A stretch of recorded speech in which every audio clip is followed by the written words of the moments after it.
American culture. Jesus commissioned his disciples to make disciples, baptizing them in the name of the Father, Son, and Holy Spirit, and teaching them to obey everything Jesus commanded them. We at the American Family Association seek to aid the church in our Great Commission. This is American Family Radio, a listener-supported ministry of the American Family Association.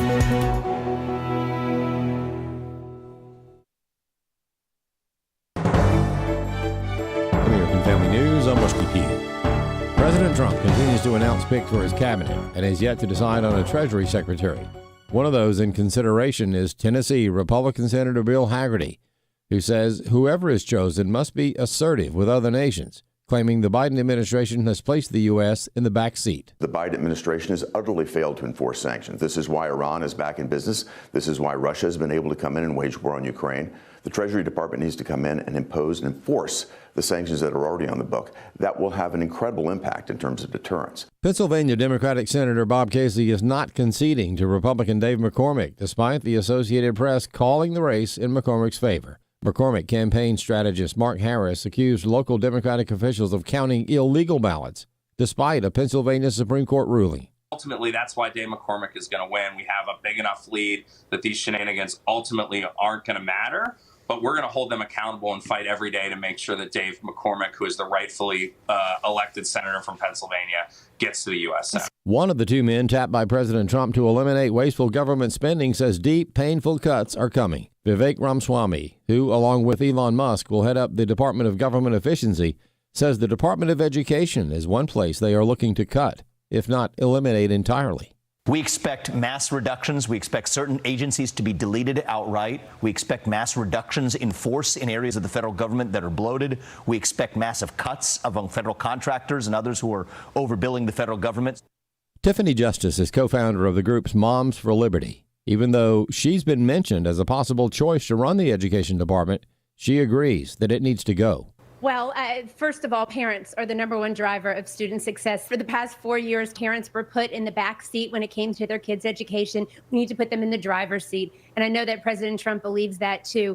Ultimately, I believe the Department of Education should be shut down. Absolutely. Since it was created, we have only seen plummeting achievement scores, teachers' unions having more influence in our kids' education, and more global interference in our kids' education. It's no coincidence the fact that kids in Kenya are learning the same type of comprehensive sex education curriculum that they are in New Jersey. So we absolutely need to stop the waste at the Federal Department of Education and put parents, again, back in the driver's seat. A Florida teacher is on the hot seat after telling her ninth grade students that President-elect Trump will be targeting people of color for deportation. Bob Kellogg has more. After making inappropriate remarks to her class, a parent notified the Liberty Counsel of the teacher. Matt Staver then sent a letter to the district reminding them she is prohibited from using her position to politically influence students. Among other things, she told students at this Lake Brantley High School in Seminole County, which is in Central Florida, that Trump hates black people and women. Black people will be deported back to where they came from. Staver notes this is not the first time this teacher, who is a minority, has made such derogatory and race-based statements. She is completely lost it over the issue of Donald Trump. And so they resort to lies and fear and dividing on the basis of race. That kind of rhetoric can cause a lot of problems within the student body. Following the investigation by the district, Staver believes she should be fired because her statements have no place in the classroom. I'm Bob Kellogg. A small plane crashed Sunday at a major NHRA drag racing event in Pomona, California. Horrified fans looked on as the single-engine Piper PA-32 attempted to land at an airfield near the In-N-Out Burger Pomona drag strip Sunday morning, just west of the track. The Pomona Police Department said the pilot and 3 passengers survived and were rushed to the hospital with injuries. The plane smashed multiple parked vehicles, including a camper, as fire crews worked to contain fuel gushing from the downed plane. The NHRA said the event was halted temporarily after the crash. The NTSB is investigating. Ted Lindner, Fox News. More news online at afn.net and download the AFN mobile app for your Apple or Android device. I'm Rusty P. The American Family Association's mission is to inform, equip, and activate individuals to strengthen the moral foundations of our culture. We also support the church. Our goal is to be a leading organization in biblical worldview training for cultural transformation. AFA aims to evangelize the lost and disciple the believer. We aim to strengthen biblical marriages and equip parents to raise godly children. Thank you for standing with the American Family Association. Welcome to Today's Issues, offering a Christian response to the issues of the day. Here's your host, Tim Wildman, President of the American Family Association.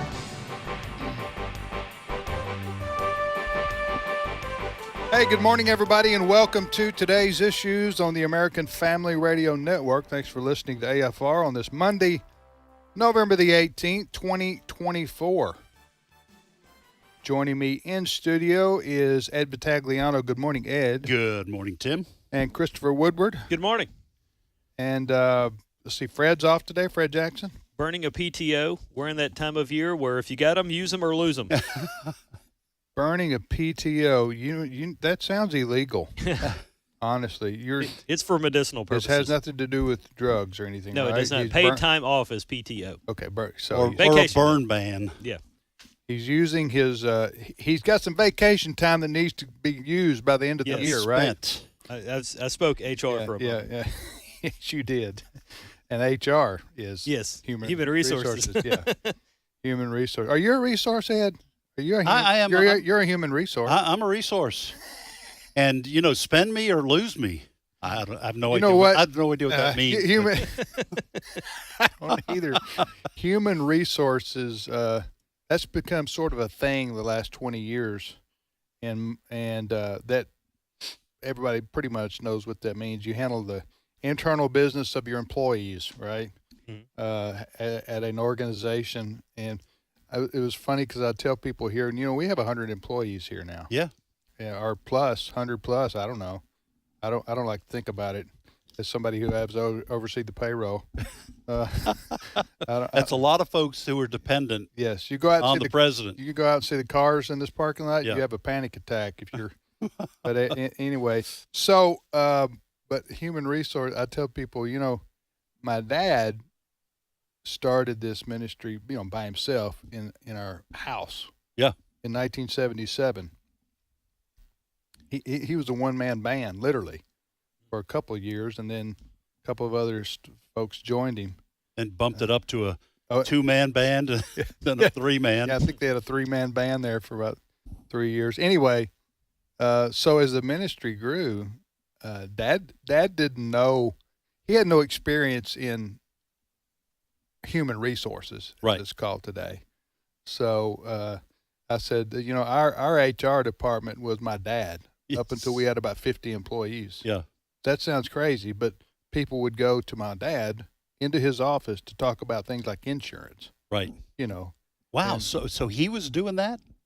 Well, not all together, but but a lot of it was just walk into Brother Don's office and talk about, I need to take off Friday. Well, okay. Yeah. Anyway, I'm just keeping track of that. It was kind of like funny how things grew, but Dad had to learn how to, what do you say, delegate? You don't think about those kind of things when you. There's probably a lot of people who think about American Family Association, American Family Radio, and they don't think that we have all those kinds of issues just like anybody else, just like any business or corporation. Yeah, we don't walk around going, Brother Ed, what shalt thou do? Yes. Don't worry about it. Pray about it. God will take care of it. Well, you know what? No, it's not like a monastery here. Yeah. But we do try to handle things in a Christian fashion. No doubt about it. And we have a great HR department. I mean, Absolutely. Not only do they stay up on all this stuff, and folks, it can get very complicated in 2024, about to hit 2025 in terms of the rules and regulations about all these things. But our HR also helps keep the employees focus on health. Yeah. And they keep it light with, every once in a while. Does that work for you, the emphasis on health? Is that a shot? No, I'm just asking. I'm thinking about myself. I have good thinking numbers. about myself. When I go to the doctor, I have good numbers. I My talked- cholesterol's real low. And I talked to RFK Jr. about your numbers. yes, now And he has a drug for you. Yeah, and I do drink Diet Coke. RFK might ban these. He would I go don't for know. that. He might ban these. All right, so a lot to talk about today. We hope everybody had a nice weekend. What's your first story, Chris? Well, much of the news cycle is dominated by the various people that President-elect Donald Trump wants to run his various cabinet positions. But let's table that for a moment and talk about something that could lead to World War III, possibly.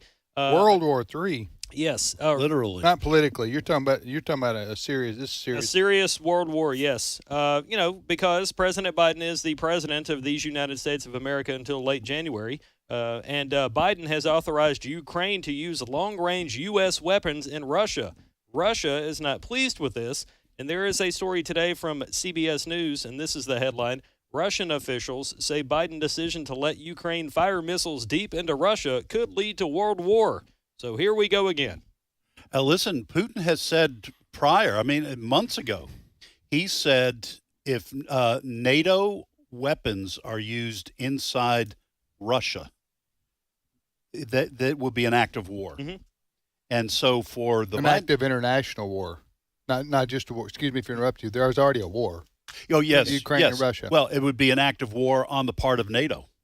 Or the United States. And now, I don't know whether that's bluster, but I would take this extremely seriously. I don't know why I personally don't know why the Biden administration would do this as Joe Biden leaves office. Some people are speculating that the only reason to do this after the November election, on the November 5th election, would be to throw a wrench into the transition between the Biden administration and the Trump administration. I have no idea what's going on, but that's as good an explanation as any. This is a foolhardy decision on the part of whoever made this call in the Biden administration.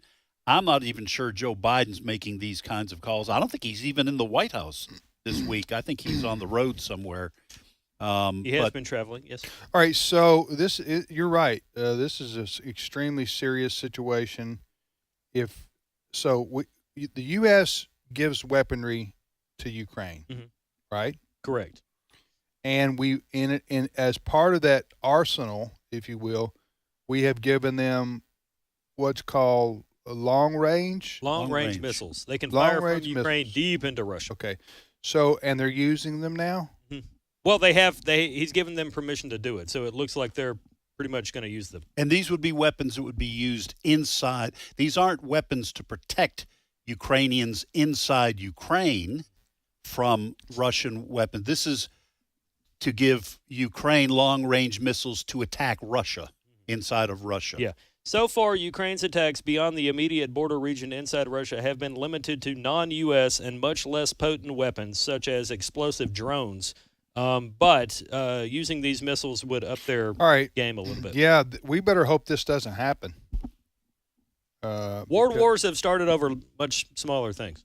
Because if you're Putin and Russia and you start Moscow and other cities start being fired upon with missiles from Ukraine made in the USA on the side of them, then you're right. Putin and the Russian people, I guess, will consider that an act of war by the United States because we sold the weapons to Ukraine.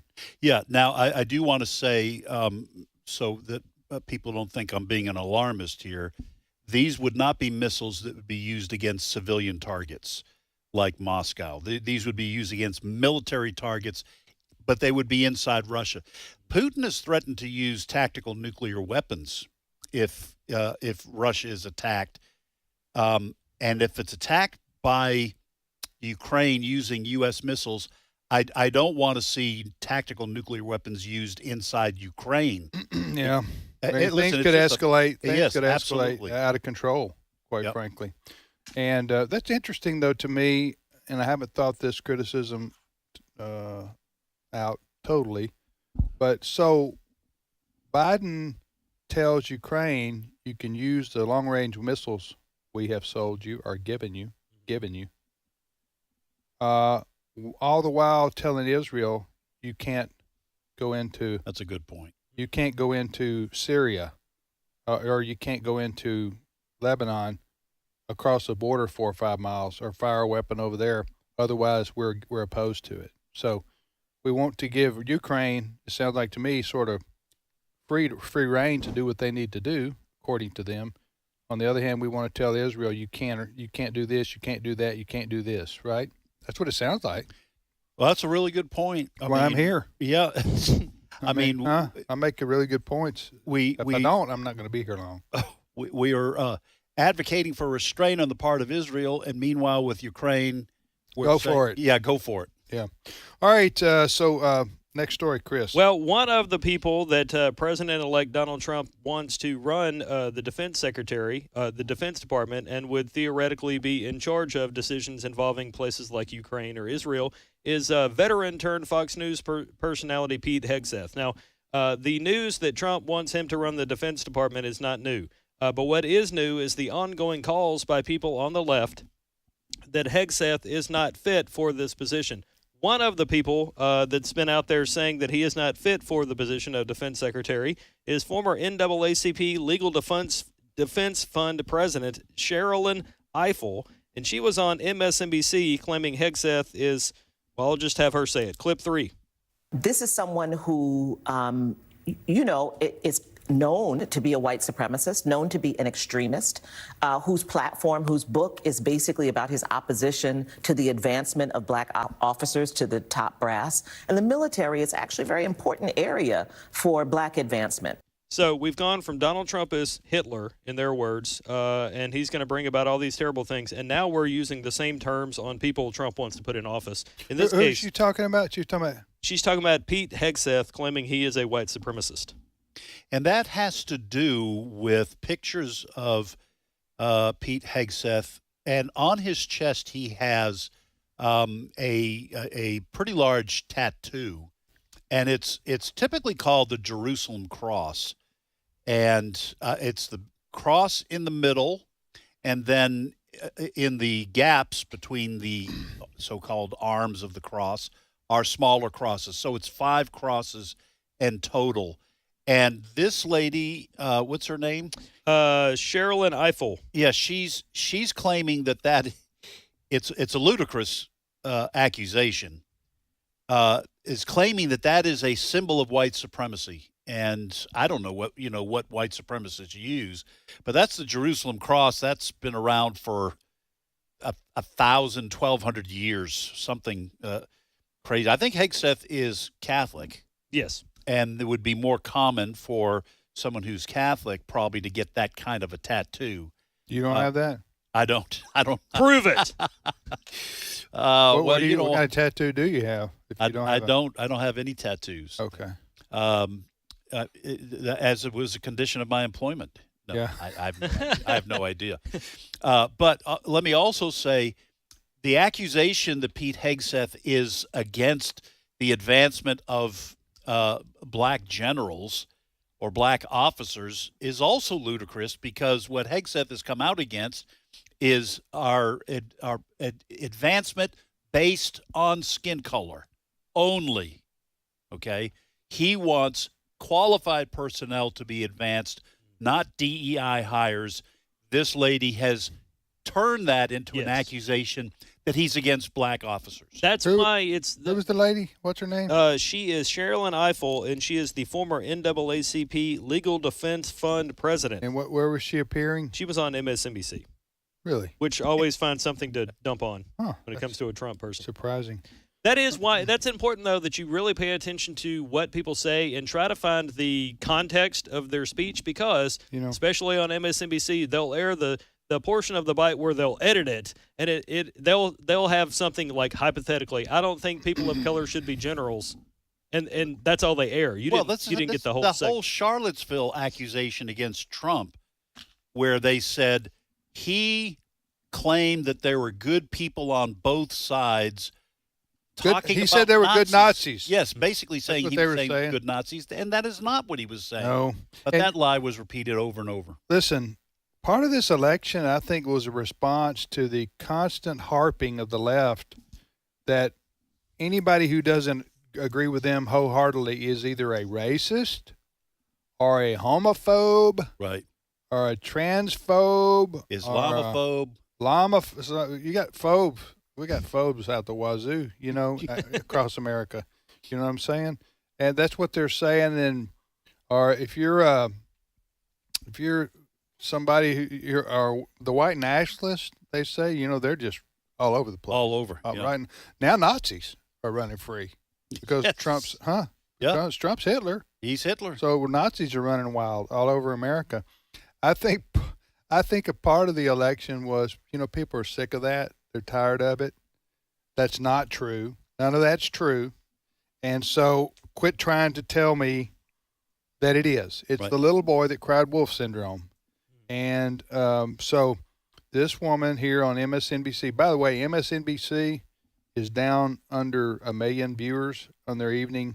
They're down to like 500, 400,000 people. Yes. Across America, national. Yeah. That are tuning into them. So they don't have any reason to exist any longer, hardly. Right. And their mission is pretty well dead.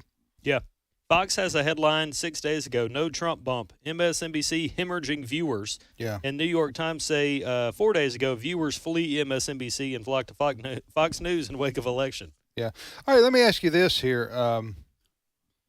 We got 3 nominees that Trump has announced, which will be controversial and 50-50 whether they'll get through the Senate, I think is how would you look at it today, most people. You mentioned Pete Hegseth. Correct. Yes. And I know people who know him personally and say he's a, fine person. And he also is a expert in the area of the United States military. And if you've watched him on TV, he knows his stuff. Now, as far as his military experience, he what was the highest rank he was in the Army? Captain in the Army. So, that's not very high in terms of ranks in the Army, right? Right, because the current Secretary of Defense, Lloyd Austin, is a 4-star general. Yeah. Now, I will say this: there are examples you can think of that are people who are ran the Defense Department, which is a cabinet level position. What's it called? Secretary of Defense. Secretary of Defense, who were not military. At least they didn't rise in the ranks of the military to be a general. For example, Donald Rumsfeld. Rumsfeld, remember him? Mm-hmm. He worked for, I think, Reagan and Bush, I think. So I think that's right. Caspar Weinberger. Right. These weren't generals, okay? So there is precedent. You don't have to be a general to be Secretary of Defense, for example. So, but Pete Hegseth will, he'll be challenged certainly by the Democrats in the hearings. Were you going to say something? Well, I'm just going back and looking at past. I'd have to click on Secretary of Defense's. Secretary of Defense's. And but they don't have generals' uniforms on when I'm looking at them here. Now Lloyd Austin does not. Well, either. that's true. In their they dress as civilians. It's a civilian, like Ash Carter. I don't think now Jim Mattis was. Yes, he was a general. He was a general, Marine general. I think. So some like have been. Ash Carter but was not. Right. He was a director of a department at Harvard. Hey, do you have what Pete Hegseth commented back to? I do. I can't say everything. That's the one I want to. Yeah. So set this up for us. Okay. So he was criticized and labeled a white supremacist by the lady we just heard, Cheryl and Eiffel, on MSNBC. And they have pointed to his tattoos, one of his tattoos as being evidence of that. He responded in a post I just put on Facebook. Anti-Christian bigotry in the media is on full display. They can target me, but this type of targeting of Christians, conservatives, patriots, and everyday Americans will stop on day one at DJT's DOD. DJT would be Donald John Trump. In his Department of Defense. Mm-hmm. There were some other things in there that I can't say on the show because I value my job. All right, look, I hope he gets it. I hope he gets confirmed because I think that'll be good for the Defense Department. He is going to change, and I know there are probably thousands and thousands and thousands of the military who are excited about him as a possible Department of Defense because he's going to get rid of all the woke stuff, Yes. all of it. He's going to get rid of it and revert. He said I want to go back to like 1999 rules of engagement and what do you call it, the soldier manual, for lack of a better term. In other words, get rid of all the woke stuff. No more transgendered stuff. None of that stuff.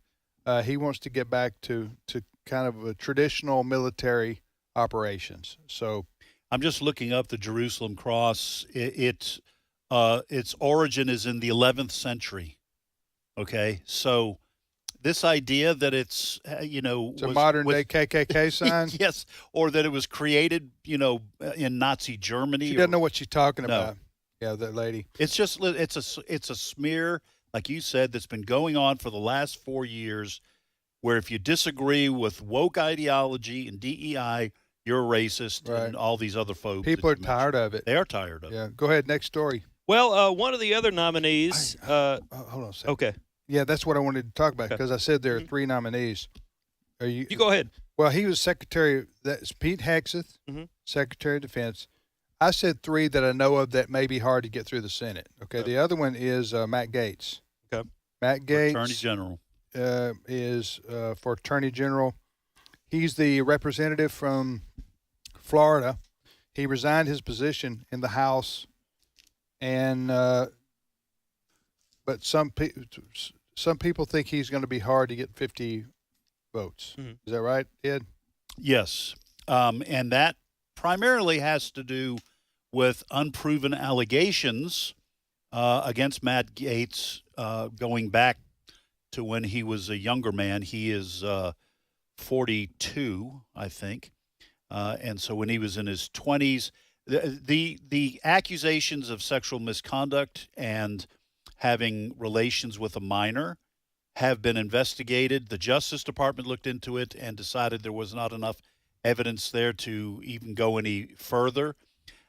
Listen, if there was proof of those things, I would be opposed to Matt Gaetz being chosen as Attorney General. But these things have not been proven. And listen, I think if you're going to destroy someone's career, you'd better have proof that can be used to invalidate someone's nomination.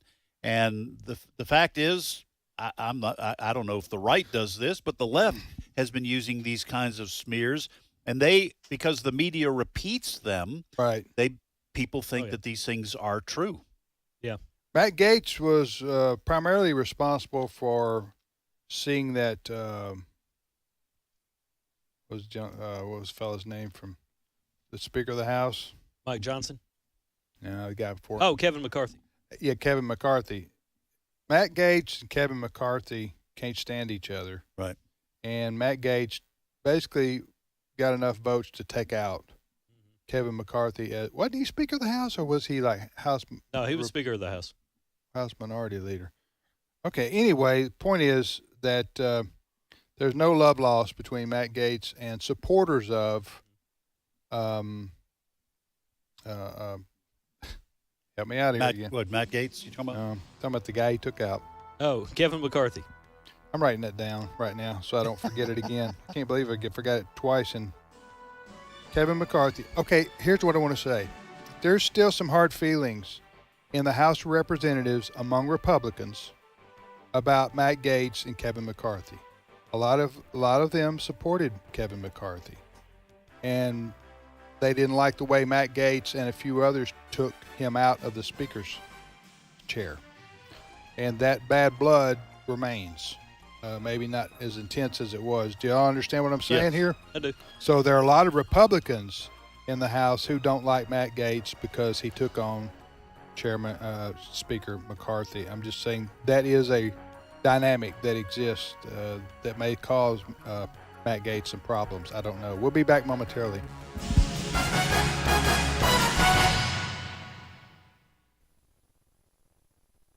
It's my turn.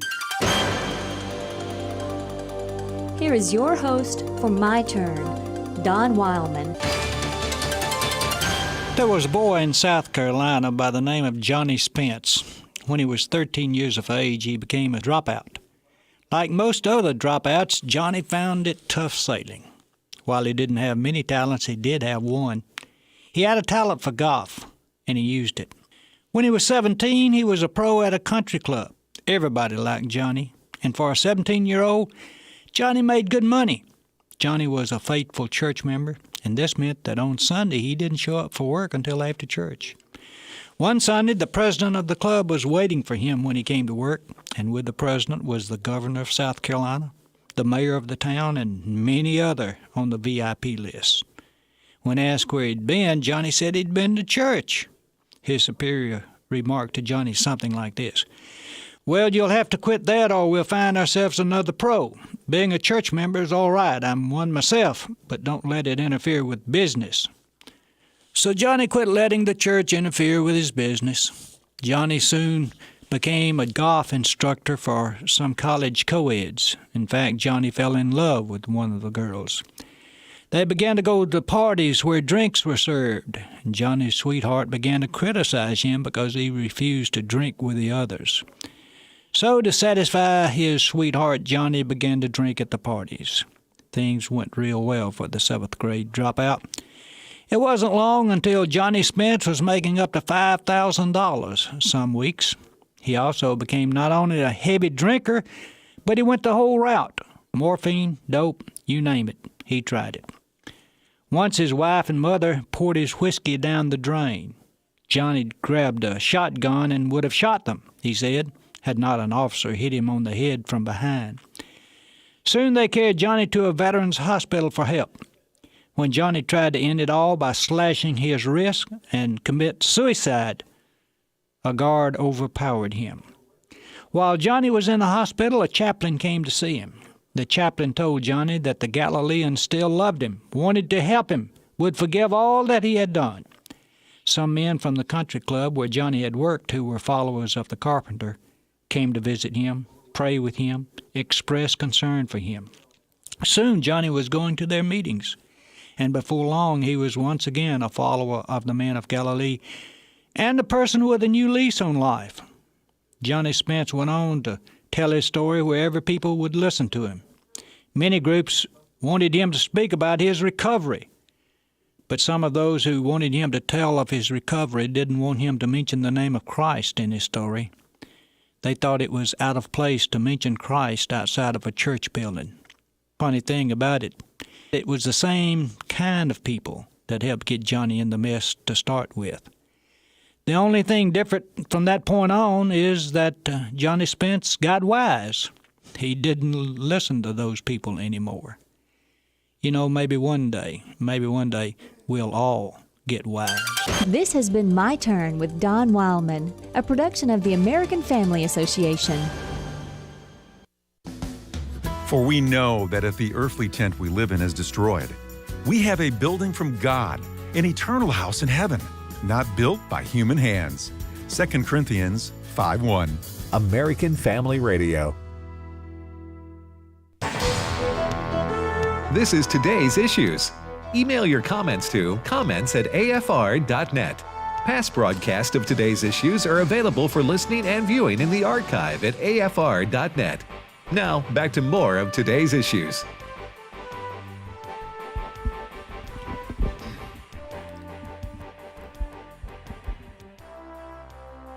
Hey, welcome back, everybody, to Today's Issues on the American Family Radio Network. By the way, in case you missed it, the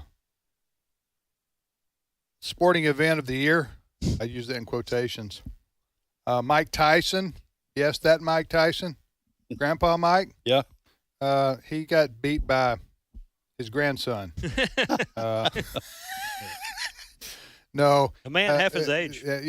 Jake Paul who is a professional boxer and got his start, I guess, as a YouTuber, right? Yeah, and before that, he did some television programs. Okay, well, He's anyway. 27 years old now. I know who he is, but I don't know anything else about him. Talking about Jake Paul, except he is a boxer.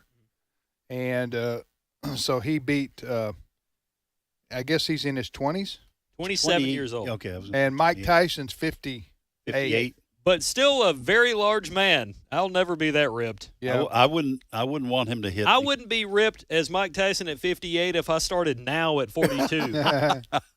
Mike Tyson, anyway, lost in this surprise, right? I guess Mike Tyson ran out of money. Yeah, because he got $20 million for losing this fight. Yeah, I think he ran out of money. So that's what old rockers do. Yes. They say, the old rock and rollers, they say, Yeah. oh, I'm never going on tour again. I'm retiring at 50. Then at 57, they're going, I'm back on tour. What happened? Ran out of money. Yeah. The Eagles came here to Tupelo in like 95 for their reunion tour. Yeah, when Hell Freezes Over was the name of it. Well, that was the name of their tour? Yeah. Because they said that they would never get back unless hell froze over. Well, hell froze over, and they ran out of money. Yeah. So that's what happens with these people. But anyway, I'm just glad Mike Tyson didn't get killed in this fight because that was or vice versa. You're saying because of the fight went so well. The guy who fought him, him. the guy who fought him said basically I had mercy on him because I didn't want to kill the guy. I didn't want to hurt the guy bad. Talking about Mike Tyson. Anyway, Netflix, which aired it, is that what you call it? Yeah, it was. They had major pay-per-view. They had major streaming issues because so many people were tuned in to watch. I had actually thought about watching it and paying to watch it, but first of all, I don't give money to Netflix. I didn't know Netflix was the one carrying it. Yeah, they were. But I'm glad I didn't because apparently it was a really boring fight. Yeah. And they had buffering problems, Netflix did, because so many people were That's a trying to bad stream combo. A real boring fight, and it's buffered. Yes. And you got buffering issues. You got, you know what I'm saying? Yeah. That affects Get that little wheel. He goes into spinning. land a punch, and the blue wheel comes Right, up. stop. All right, now back to our list of Trump appointees. Trump just keeps naming people every day now that are going to be in his cabinet, or he wants in his cabinet, and some of them, and the cabinet level positions, of which there's like how many? Like I think there's 24. Are you serious? Yeah. They all have to be confirmed by the United States Senate. He just doesn't get to name them, and they're automatically in the cabinet. They have to be confirmed, right? The cabinet positions do, yes. Now, most of the time in administrations up until the last one or two cycles here, been pretty much a formality. That is, the president gets to appoint who he wants, and the Senate has a hearing, and they vote pretty quickly. But that's not going to happen this time with Matt Gaetz, Pete Hegseth, and then there's the third one that will be controversial as well, and that's Robert F. Kennedy Jr. as Secretary of Right. Health and Human Services. Listen, people's lefties' heads are That's got me laughing exploding. more than any of them because that is Trump telling. I don't know what that's Trump telling. That's telling the world I don't care. Anyone thinks. I like him, and I'm putting him in there. Girls and Bobby. I don't even know. Maybe Trump knows. Why is it funny to say RFK Jr. in charge of Secretary of Health and Human Services? Why is that funny? Well, because he's made his name. Now, he for decades, he was an attorney who sued over environmental issues. In fact, the news came out over the weekend that President Obama in 2008 actually considered RFK Jr. for a cabinet-level position dealing with the environment, to be either cabinet secretary or administrator to the Environmental Protection Agency. And Obama was considering RFK Jr. for that position, even with the support of then Senator Hillary Clinton. So that was kind of where he cut his teeth. But over the last, decade or so, RFK Jr.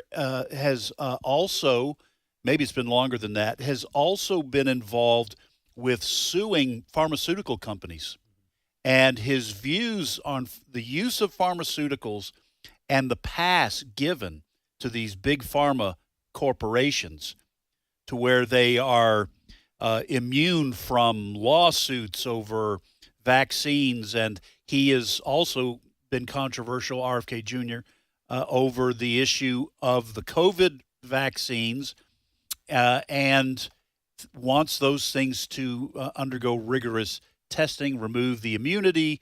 So all of that is what is making RFK Jr.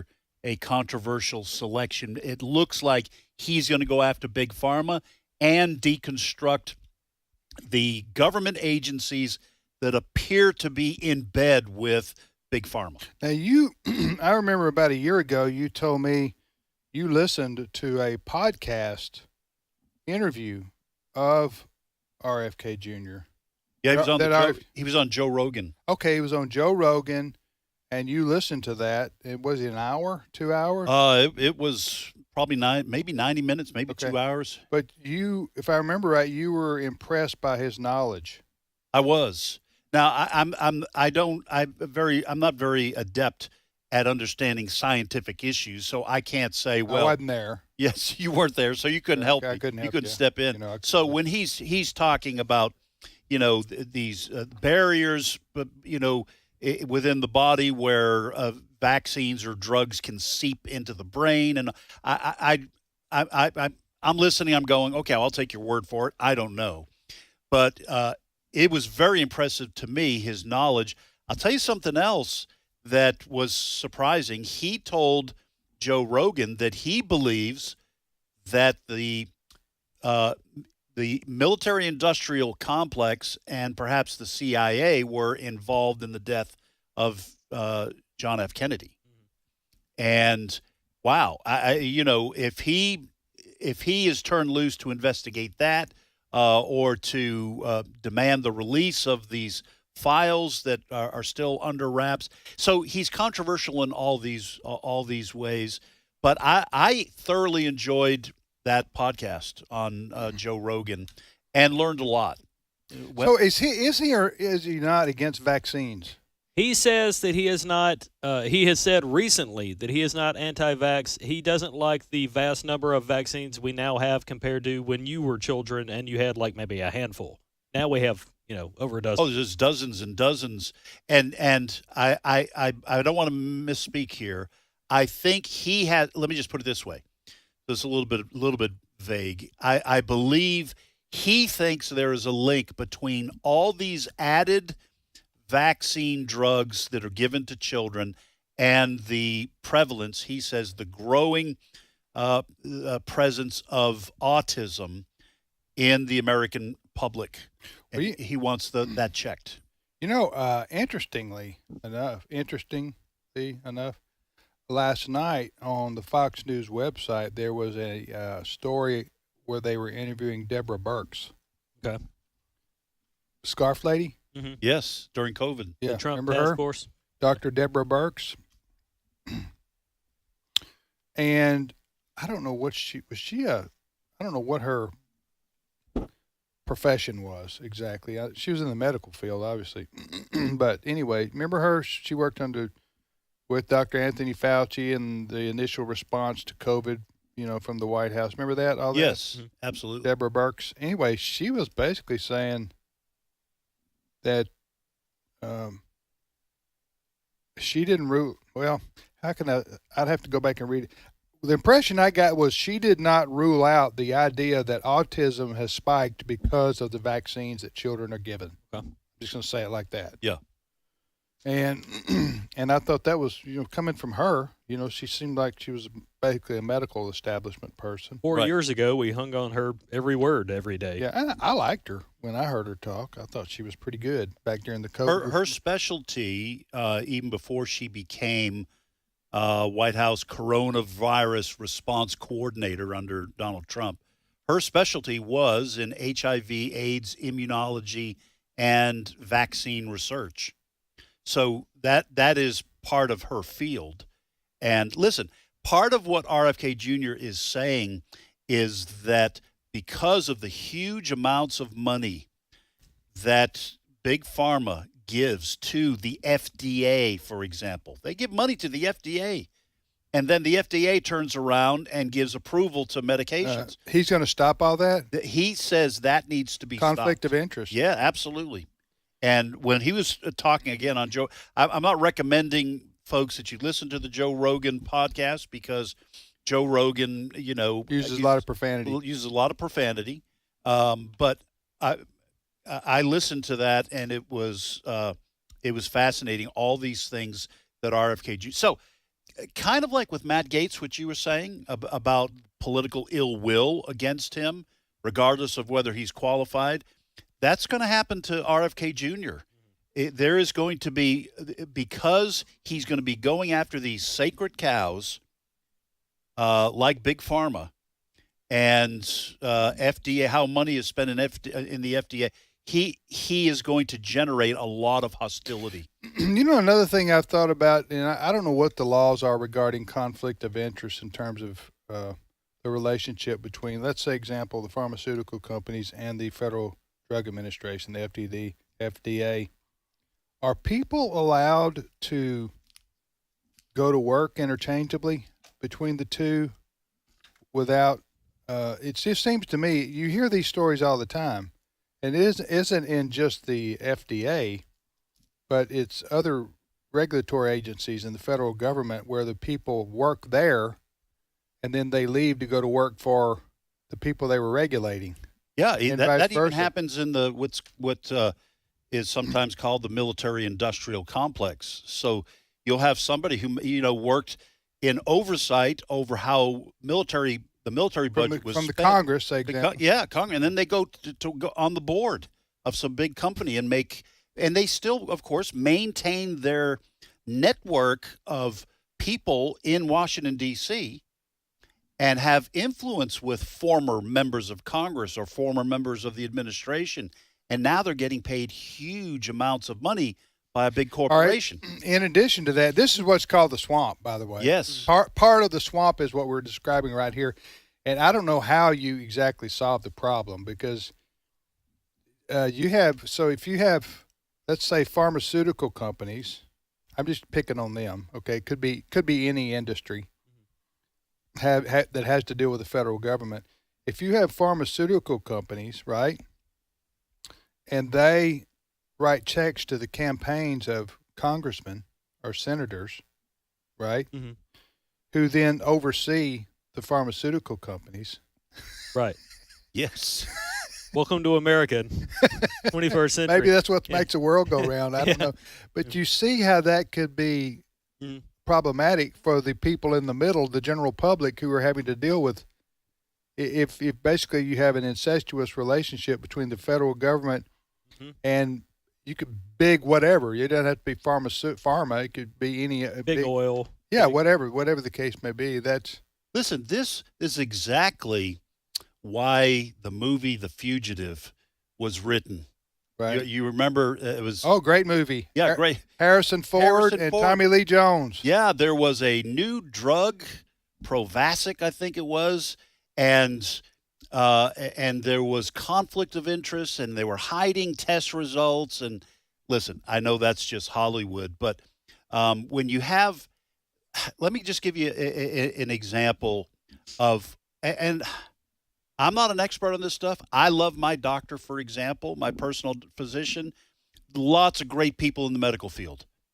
But drug salesmen come in to a clinic and talk to the doctors there and try to convince them to start prescribing their drugs.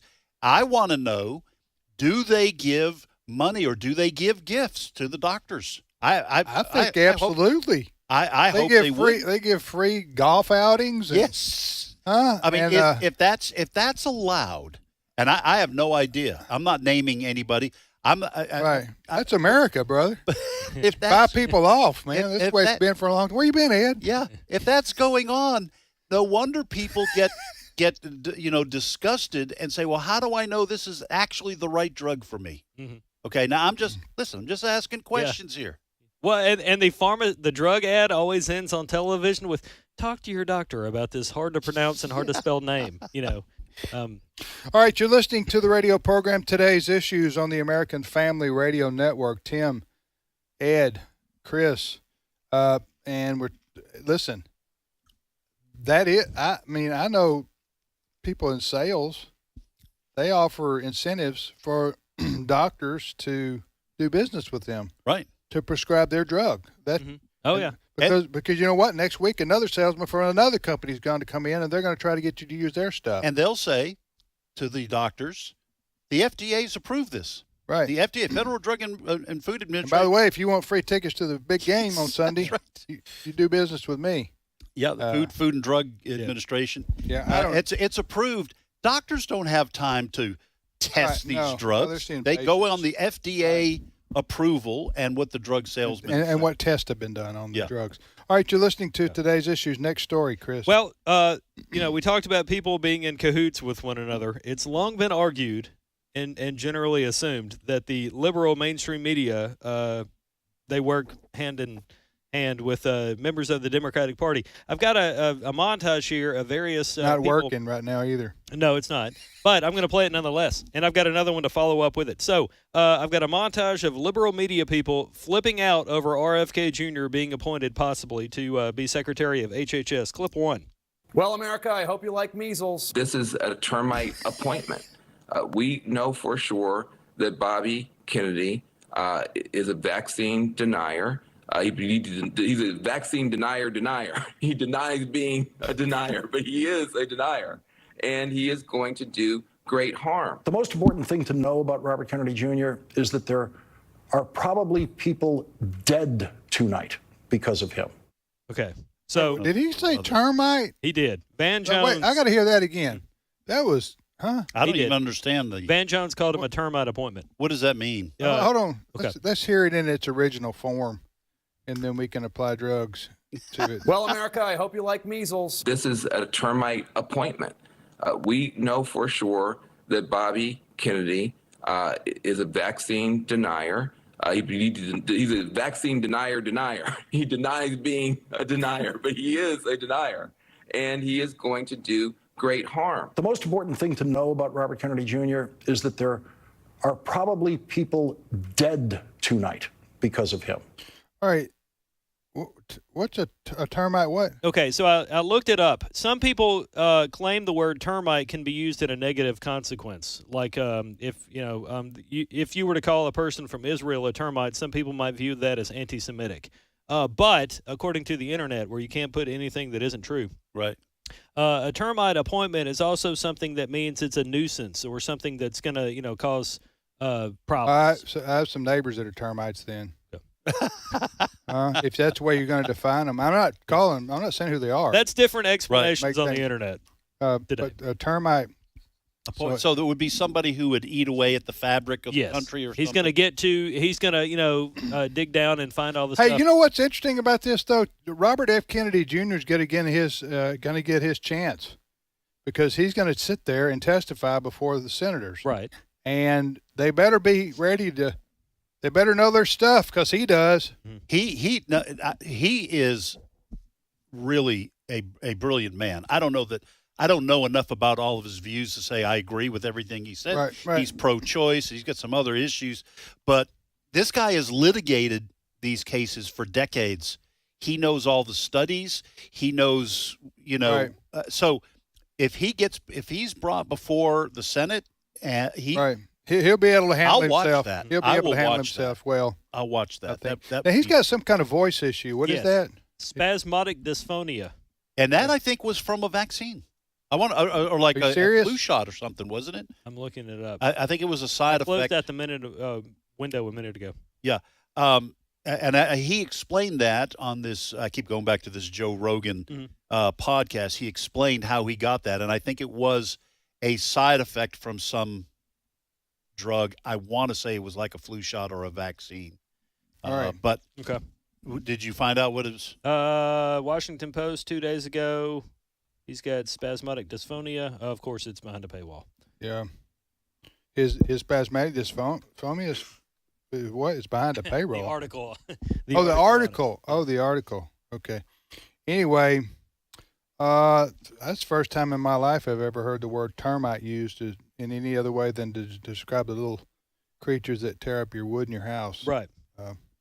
Now, somebody that's not, he doesn't want to hear any more liberal or Democratic criticism, especially in media, of Trump's picks, is Republican Senator Mark Wayne Mullen of Oklahoma. He was on Meet the Press and was asked all these questions and asked about the criticisms about Trump's picks when the Republican senator said this, clip 4. I do got a question for you. The Democrats are spending so much time talking about the scrutiny of President Trump's picks, and yet did we spend this amount of time scrutinizing Biden's pick? Hold on, Senator, let's Transportation. But I don't see the same people giving the scrutiny here. Now, we played this soundbite of Abe last week, but Abe brought up a similar point on his show last week, and Abe said, where was all, people are upset about RFK being at HHS when Biden had a man in a dress at HHS. Hey, what was that dude's name? Richard Levine. Richard wants to go by Rachel, but his name's Richard. What was his position? He was he wasn't the secretary of HHS, but he was a high-ranking official. Of HHS, Richard Levine. Yeah. Richard was the one, he put on the dress, wig. He grew his hair and had a wig. Anyway, he grew his hair out. Dressed like a woman. Yeah. Said he was a woman. And then you had the bald guy that stole luggage that dressed as a woman, too, Sam Brenton.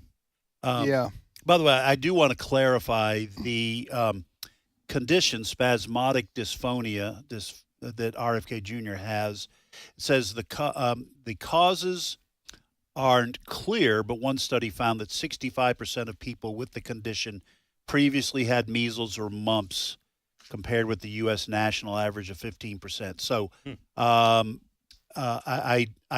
do not – I was probably incorrect in recalling what he said was the cause on Joe Rogan. We need to have a doctor on or somebody who understands this better than we do. I want to know the exact number of vaccines that infants are required to have today. Are infants up to, say, 5 years old? Some of that compared to what baby boomers had. Some of that might depend on the state, because I think these are usually state requirements, like for going to school. Yeah, that's what I'm saying. Yeah. How many are there? Do you know? You said it's a state by state issue. I think so. It is a state by state issue. Yes. And there are a lot of people. Who have autistic children or grandchildren who will tell you the reason they have that is because they were required to get so many vaccines as an infant or as a baby. They'll swear up and down by it. Oh, yeah. I've heard it the entire time I've worked here. And I've had a neighbor 15, 20 years ago. His son, he had 4 children. One of them had autism. And he said, he had said, I've studied this, and I'm convinced this is what happened. And you have to ask yourself the question, why are there so many autistic children today when there weren't in previous generations? Or were there, and we just didn't know what to call them? Right. I've thought that myself. I mean, the population has exploded in the United States of America between the time you were born and right now. And between the time I was born in 1982 and now, we got a lot more people here. Yeah. I don't know the answers to that, but I just do know there are a lot of people who are very smart, intelligent people. Deborah Burks. You can go type in Deborah Burks and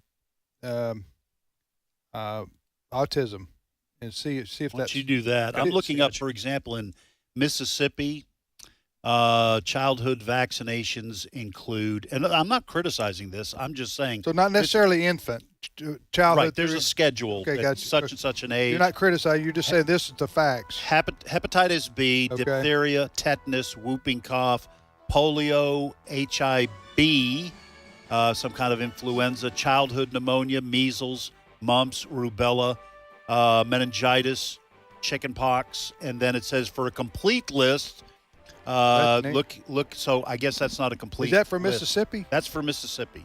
Polio hadn't been around forever. Yeah. Why would you need a polio shot? I guess to keep it from coming back. I don't know. Have you ever heard anybody? No. Having polio? And the defenders of vaccines will say, no, you haven't heard of it because people have been getting vaccinations. Okay. All right, we'll be back momentarily with more of today's issues. Thank you, Chris. Thank you. We'll be back in 5 minutes.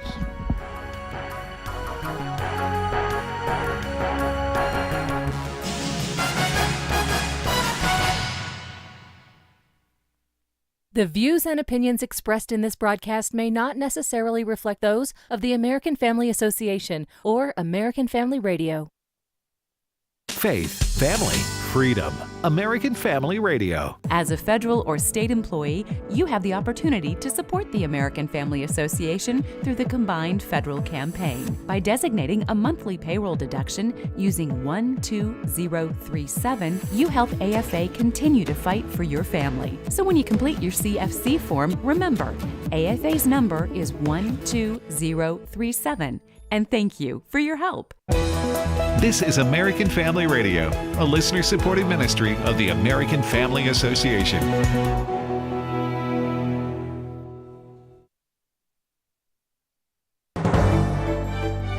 American Family News, I'm Rusty P. President Donald Trump names the man he wants to run the Federal Communications Commission. Madeline Rivera has more. President-elect Trump capped off the weekend with a new pick. He named Brendan Carr to be the chairman of the Federal Communications Commission.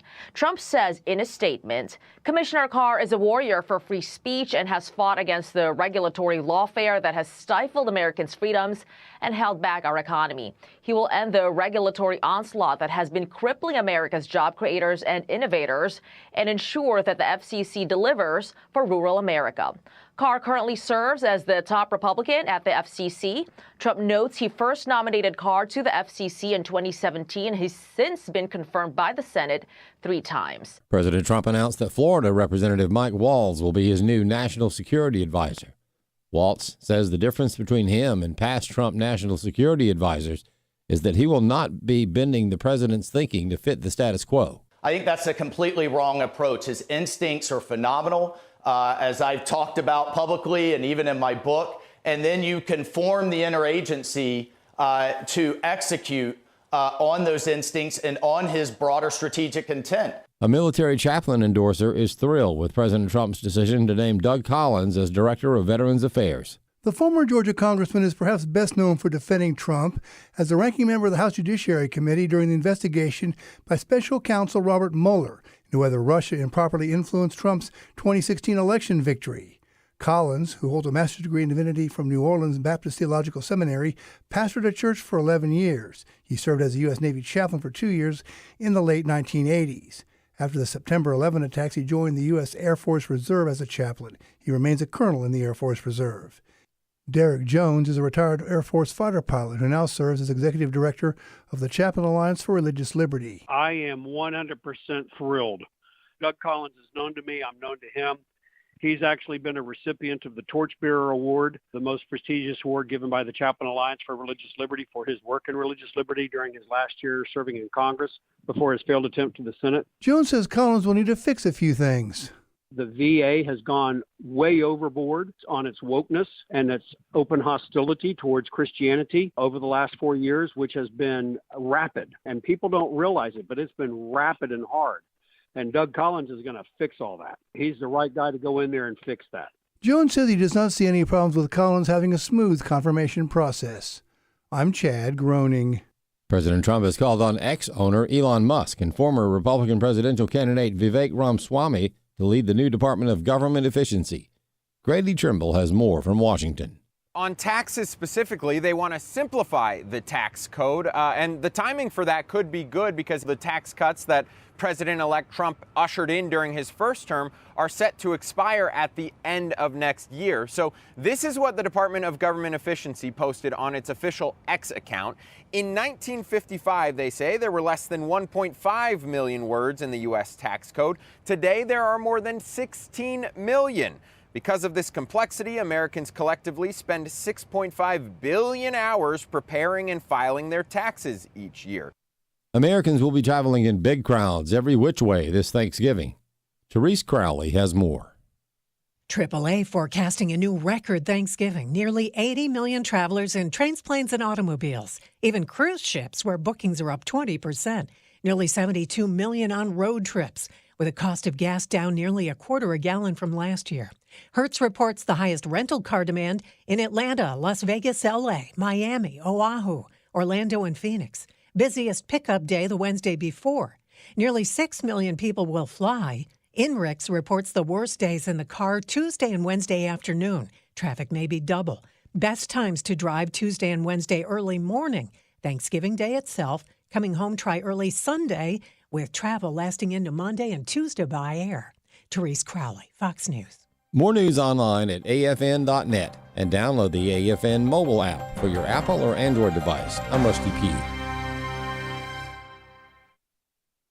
Streaming.afa.net has now become AFA Stream, and you can find it at stream.afa.net. You see, we removed the letters ing. Our experts have determined that eliminating those 3 keystrokes, multiplied over hundreds of thousands of AFA Stream visits, could reduce the national debt and maybe increase the gross domestic product. AFA Stream, formerly streaming.afa.net. Improvements to the economy are purely theoretical. Today's Issues continues on AFR with your host, Tim Wildman, president of the American Family Association. So the new dance that's taking America by storm is the Macarena's out. It's the Trump dance. Yeah. Right, the Trump dance. I'm Tim Wildman with Ed Vitagliano and Steve Paisley Jordahl. Good morning, Steve. Hey, everybody. So, Steve, have you done this Trump? They're doing the Trump dance in the NFL now, right? Yeah, at this point I haven't. I only have one arm. So I can do half the Trump dance. All right, Yeah. we're not hearing you, so. Yeah, Steve had surgery on your. Well, not on mine, but on his. Bada shoulder. boom, bada boom. Yeah. What'd you have? What kind of surgery did you have? I don't want to get too personal here, Steve. There's HIPAA violations. Hello. All right, there we go. I had rotator cuff surgery. From your days playing for the Raiders, Oakland Raiders, right? That's right. I was that. It was actually. It's been a while. I think I said this before on the show. Maybe you guys weren't here, but I injured my arm throwing a curveball to one of my son's teammates on his little league team when I was pitching his little league practice. He's now 34.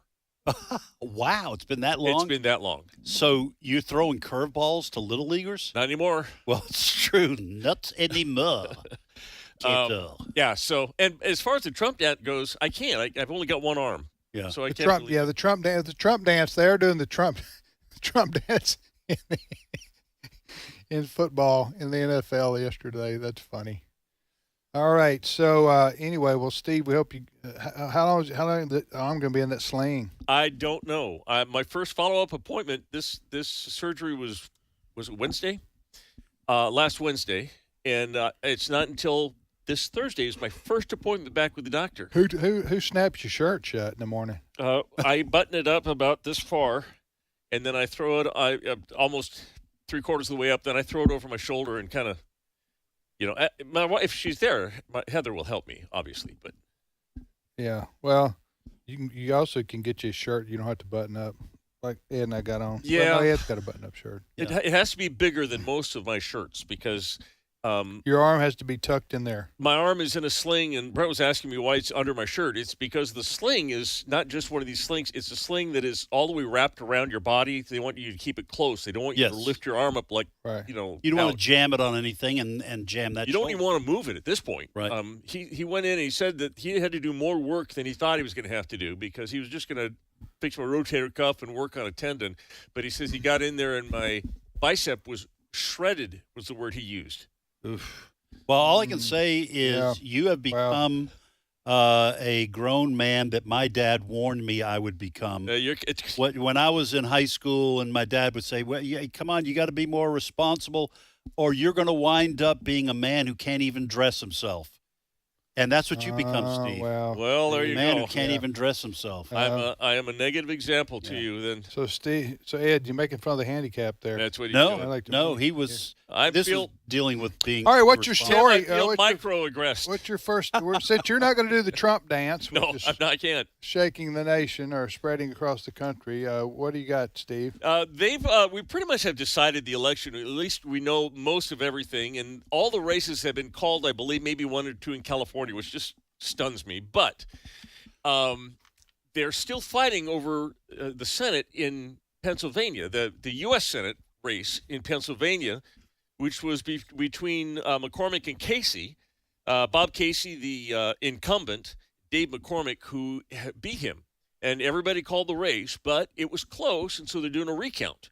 And the Supreme Court in Pennsylvania recently ruled that you cannot count ballots that are not postmarked correctly, that aren't signed, that aren't put in the double envelope for privacy. You have to follow the rules and make it a legitimate ballot before you send it in. Pennsylvania Supreme Court. Pennsylvania Supreme Court, they do that so that you can't just grab a whole bunch of ballots and send them, for a bunch of people. You mean like 2020? Right. Exactly. So anyway, they are still counting it, and one of the counties in which they're counting it is Bucks County, and their commissioners there are saying, one of them at least, her name is Diane Ellis I'm feeling like Fred right now. Marsagila. Anyway, Diane says she's going to go ahead and count those illegal votes. She don't care. It doesn't matter to her because, no one really pays attention anyway. This is cut 13. Not going to second that, mostly because I think we all know that precedent by a court doesn't matter anymore in this country, and people violate laws anytime they want. So for me, if I violate this law, it's because I want a court to pay attention to it. There you go. Listen, I don't care what the law says. I'm doing it anyway. This is outrageous. What this Bucks County commissioner said. I'm with you. I'm having a hard time seeing how to pronounce her name. Diane Ellis, looks like Marcelia. Yeah, there you go. And so she's basically saying no one pays attention to courts anymore and people violate the laws, so I'm going to do it. So she's admitting to breaking the law. Wow. In counting these votes that the Supreme Court of the state has said are illegal and should not be counted. Right. So there was an automatic recount triggered because the difference between the two Senate candidates, McCormick and Casey, was roughly 26,000 votes. That's how much McCormick was up. Yep. And that is within 1 percentage point, and that triggers an automatic recount under Pennsylvania law. And so what Senator Mike Lee, the senator from Utah, one of them, said that if this continues, counting these illegal ballots, to try to get Casey into the winner's spot, he said the Senate could refuse to seat Senator Casey. And so this is another. This is why laws regarding voting should be clear and they should be followed, because this undermines the process and it's not good for anybody. Yeah. Next story. All right. We've been talking, I think we talked last week about the January 6th prisoners and their plight still in D.C., still being held. And we heard Donald Trump ask a couple times, are you going to pardon the men? And he was asked. He was asked. And he said he would. But just another indication that this is true. There's a blogger and a guy on Twitter his name is Benny Johnson. And he was invited to Mar-a-Lago for a dinner at which Trump attended the dinner. And this is what he wrote. The most chilling moment from the dinner with Donald Trump last night I had at Mar-a-Lago. After being welcomed to the dining area with thunderous applause, Trump took out his iPad and began to DJ, as he is known to do. The first song Trump played gave the entire club chills. Trump played Justice for All. Listen to this, cut 10.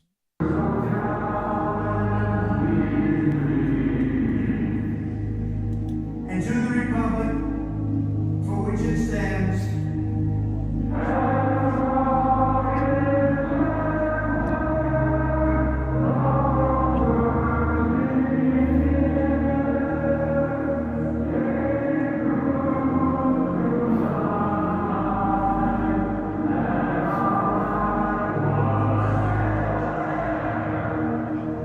one nation, under God. So it's reported, and this is a recording of it, that the J6 prisoners that are being held in D.C. sing the national anthem. They sing it every night together. And that was somebody that recorded it, and they, of course, added the bed music and they put Donald Trump's voice in it. But I think it's another sign that Donald Trump is thinking about those men. And in fact, this is what Benny Johnson wrote. He says the entire club stood in reverence.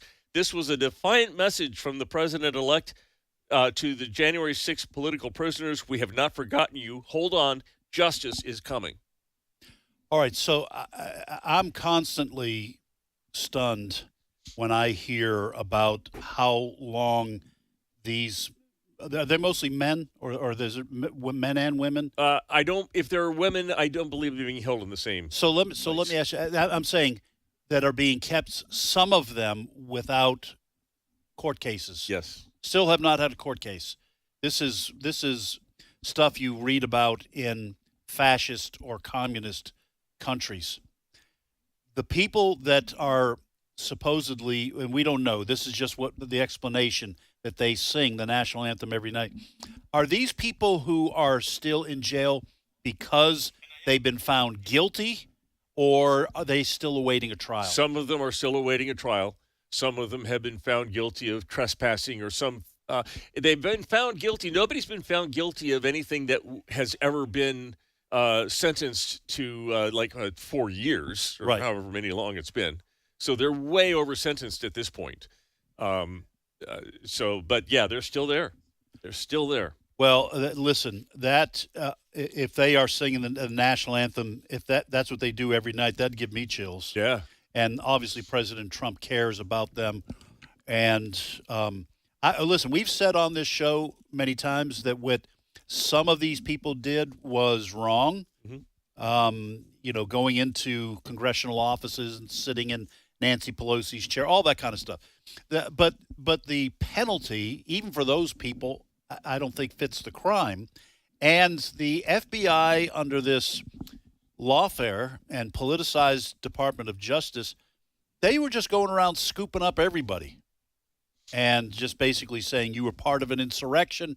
So you don't get him up. I read something about a week ago where they came to some guy's door and arrested him because they found a recording of him in the Capitol. I don't know, now that they have AI and the facial recognition, hopefully this will be put to bed or stopped in January when Donald Trump takes office. But there is retribution going on like crazy. And, there's some conspiracy theories out there that it wasn't just Trump supporters. I'll just leave it at that.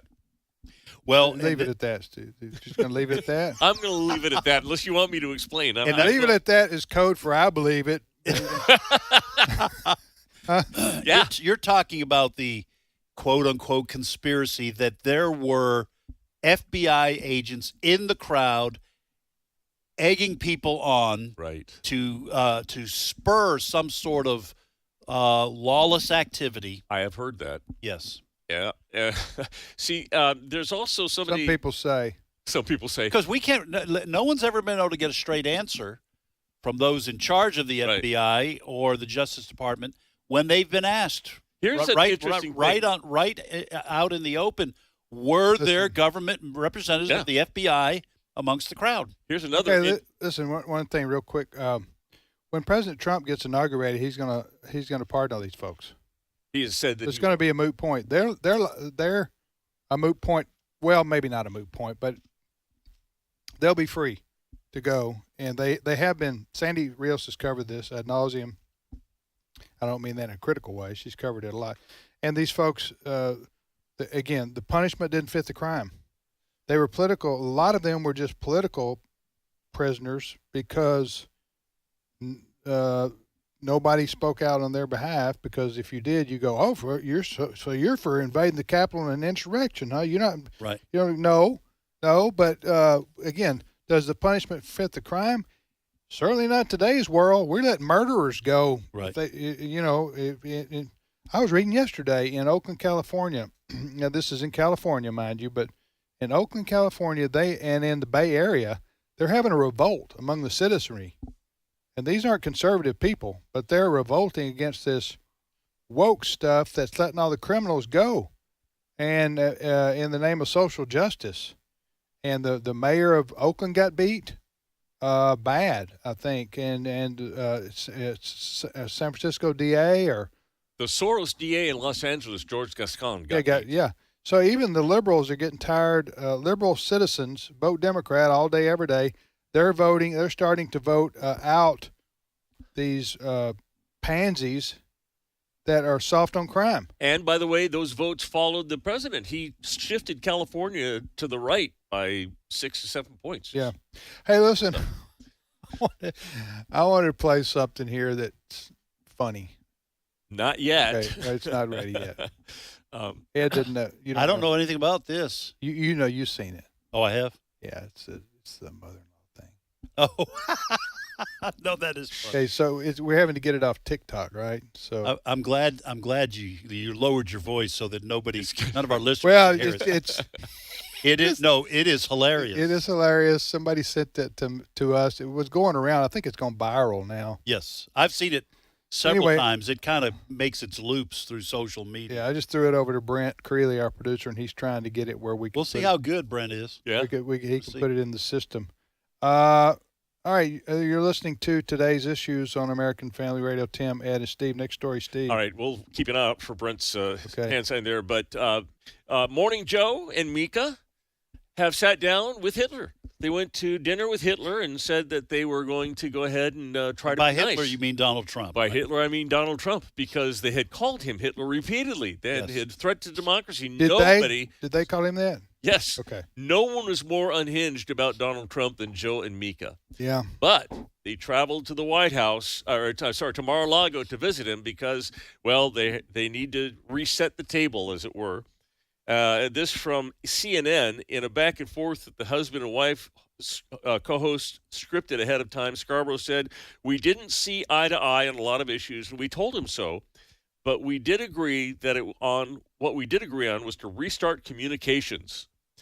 Again, with Hitler. See, this is why I don't think they really ever believed this rhetoric about danger to democracy and Hitler and all this stuff. The left is just trying to scare people and trying to. I think some of them believed it. I don't think some of these professional news media personnel probably did, but I think ladies on The View did. I think they were all in. They really believed. Well, I don't know if they threat to democracy. Well, so there were a lot of people on TikTok that did. You saw these people that became unhinged. I don't have it because she was impossible to understand because she was weeping so hard. But this young lady who was weeping and weeping that now she's afraid to go on dating apps because she might end up dating a Trump supporter. Well, I mean, there were before the election, weren't there ladies on social media? I saw a couple of those were sent around where they were telling other women, just if your husband's going to vote for Trump, you need to divorce him. Yeah, I've seen that. I don't know if I'd call those people ladies. Well, that's valid. I've seen that. Females. Yeah. Who don't. Yeah. Yeah. I'm not a biologist, Tim, so I can't always Touche. say who's a female and who isn't. Hey, I got to quote here John Fetterman. The senator from Pennsylvania, who remember? Yeah, he got elected, and so he's been surprisingly moderate to conservative on some issues. Yes. Okay, and since he seems to have overcome his whatever he had a stroke or mini stroke. I think he did. I think he had a stroke. Remember that? Yes. He went through that. Yep. Anyway. He says, Democrat from Pennsylvania, he says, Democrats can't afford to continue to, quote, freak out, end quote, over everything President-elect Trump says or does. This is, I'm quoting him now, quote, "It's still not even Thanksgiving yet." Fetterman told CNN State of the Union host Jake Tapper on Sunday, quote, "If we're having meltdowns, every tweet or every appointment or all those things, I mean, it's going to be 4 years." End quote. I think it would have been. It's going to be what he meant to say was it's going to be a long 4 years for Democrats if we're going to whine and complain about every single thing Trump does. Fetterman came in 2020, you will remember, and we kind of gave him a little bit of grief because he had the stroke and he was having a hard time putting his words together. Yes. And he was an outlier. He was the rogue Democrat that was, going to hopefully they thought was going to be the bluest of blue. And I don't know if the stroke red-pilled him a little bit or if he never was, but he's since regained his ability to put a sentence together and his thoughts.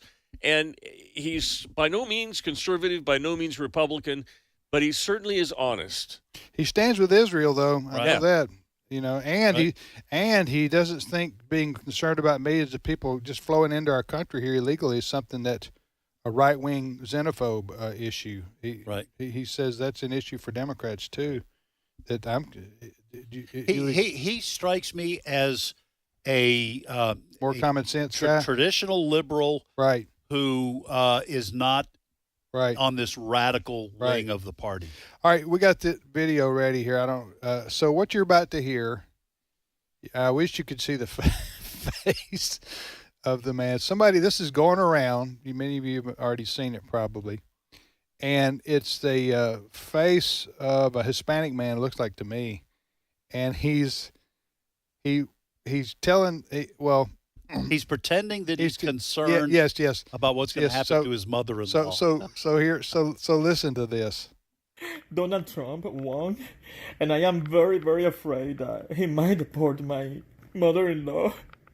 She entered illegally to the country, and she lives in Street 4, number 47, apartment D, New York.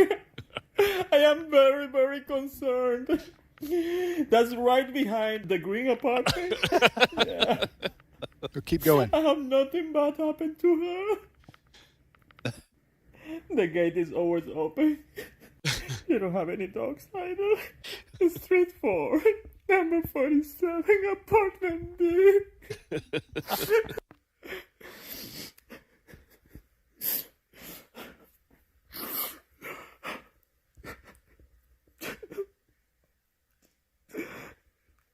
If she get deported, how my life would be. What did he say? If she get deported, how my life would be. Why? Street 4, number 47, apartment D. Anyway, that was a TikTok video, I think. I don't know who the comedian was or who the guy was there, but that was. It got tons of play. Right. He didn't want his mother-in-law deported. He was worried about her. He was giving her address. Right behind the green fence. No dogs. No dog. The fence is always open. And that's an old way of making jokes. If your mother-in-law, you know, and so he was playing off that. What will happen to her if my mother-in-law is deported? What will my life be like? All right, Steve. Last story. All right, last story. I want to give a shout out to the New York Times, who's doing some fact checking, and I mean the epic fact checking. They had to take a time to fact check the new HHS director. Dr. Robert Kennedy, Dr. Robert Kennedy Jr., who has been on this thing about food and the additives that we have in our food down here, as opposed to the additives that they have elsewhere in Canada, the UK, etc. He wrote, in some categories, the entire departments, like nutritional department at the FDA, they have to go. We're not doing their job. They're not protecting our kids. Why do we have Fruit Loops in this country that have 18 or 19 ingredients, and you go to Canada and it's got 2 or 3? This is the fact check from the New York Times. Mr. Kennedy has singled out Fruit Loops as an example of a product with too many artificial ingredients, questioning why the Canadian version has fewer than the U.S. But he was wrong. The ingredient list is roughly the same, although Canada's has natural colorings made from blueberries and carrots, while the U.S. product contains red dye 40, yellow dye 5, and blue 1, as well as butylated hydroxytoluene, or BHT, a lab-made chemical that is used for freshness, according to the ingredient label. So the Fruit Loops in Canada and the United States are exactly the same, except where they're different. They have no chemicals except where they do. Yeah. Okay, well. And they were mocked, by the way. The New York Times roundly mocked. I'm going to have I have had my chance at mocking them later today. All right. Thank you, Steve. My pleasure. Thanks to Brent Creeley, Brent Creeley. Let's see, Steve Jordahl, Chris Woodward, and a cast of no one else. All right. Take care, everybody. See you tomorrow.